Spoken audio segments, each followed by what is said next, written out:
Vítaj v ďalšej časti nášho tréningového seriálu. Dnes sa zameriame na stláčanie hornej kladky na chrbát.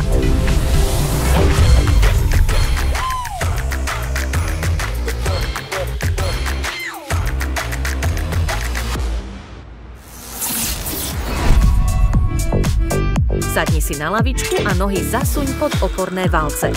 S výdychom plynulo sťahuj tyčku smerom k hornej časti hrudníka. V spodnej pozícii na chvíľu zastav a zatni chrbát. S nádychom pomaly uvoľni ruky späť nahor. Dýchaj pravidelne a sústreď sa na plný rozsah pohybu. Precíť každý záťah a pracuj technicky čisto.